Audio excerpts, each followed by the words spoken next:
कौन होगा बिहार का अगला मुख्यमंत्री, ये कुछ सीटें अब तय करने जा रही हैं, क्योंकि ये वो सीटें हैं जहां पर वोटों का फासला 1000 वोटों से कम है। 31 ऐसी सीटें हैं। एक एक करके इनके बारे में आपको हम बताएंगे कि इसमें कौन लीड कर रहा है, कौन पीछे चल रहा है।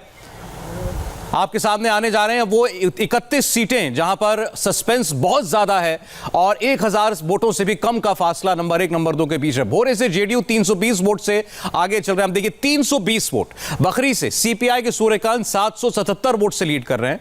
चकई से निर्दलीय हैं, ये 581 वोट से आगे चल रहे हैं। डेहरी से आरजेडी 81, सिर्फ 81 वोट से आगे बीजेपी नंबर 2 पर है। और इसलिए हम कह रहे हैं कि अभी ये किसी भी और चुनाव जा सकता है, क्योंकि ऐसे बहुत सी सीटें हैं जहां पर मार्जिन बहुत कम है। कस्बा से कांग्रेस 917 वोटों से आगे है। परबत्ता से आरजेडी 610 वोट से लीड कर रहा है। और इसके अलावा रामगढ़ से आरजेडी 189 वोटों से 189 वोटों से आगे चल रही है। एनडीए 122 हो गई, फिर बहुमत पर पहुंच गई। देखिए रानीगंज से आरजेडी 117 वोटों से आगे। समस्तीपुर से जेडीयू 358 वोट से आगे, आरजेडी दूसरे नंबर पर है। कस्बा से कांग्रेस पार्टी लीड कर रही है 500 से कम वोट से। संगेश्वर से आरजेडी 556 वोट से लीड कर रही है। त्रिवेणीगंज से जेडीयू 519 वोट से आगे चल रही है। अब मार्जिन देखें कितने कम है। संगेश्वर से आरजेडी 556 वोट से लीड करते हुए, आरजेडी फिलहाल 113 पर है, आरजेडी प्लस और एनडीए 122 पर।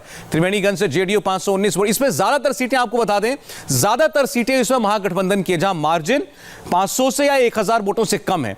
तो ऐसे में आप ये कह सकते हैं कि इसमें महागठबंधन की टैली नीचे आने की संभावना ज्यादा दिखती है, क्योंकि कम मार्जिन वाली ज्यादातर सीट्स पर महागठबंधन का कैंडिडेट लीड कर रहा है। इसलिए अगर वो सीट पलटती है तो ज्यादा गुंजाइश आरजेडी की ओवरऑल टैली कम आएगी, यही दिखाई देती है।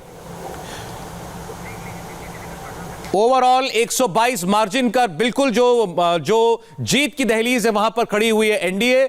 आरजेडी प्लस 112, अभी मनोज झा कह रहे थे हम बिल्कुल बराबरी के आंकड़े पर हैं। एलजेपी अब 0 पर है, यानी कि जो भी दाव चला था तेजस्वी यादव ने, उनको कोई सीट हासिल नहीं होती दिखाई दे रही है। नुकसान उन्होंने जो मर्जी किया हो जेडीयू बीजेपी का। और अन्य के खाते में 8 है, जिसमें से 5 है असदुद्दीन ओवैसी की पार्टी के, जिनका महत्व बहुत ज्यादा बढ़ जाता है। इस वक्त दिल्ली से लेकर पटना तक जबरदस्त गहमा गहमी है, जबरदस्त हलचल है। एक तरफ दिल्ली में बीजेपी के दफ्तर में हर हर मोदी, घर घर मोदी के नारे लग रहे हैं। मोदी है तो मुमकिन की नारेबाजी हो रही है। तेजस्वी यादव के घर के बाहर लोगों का जमावड़ा लगना शुरू हो गया है। जेडीयू के दफ्तर पर वहां कार्यकर्ता भारी तादाद में जुटे हुए हैं, क्योंकि सब समझ रहे हैं कि अब यह बाजी बराबरी की है और कोई भी यह बाजी लेकर जा सकता है। एक ब्रेक के बाद लौटेंगे।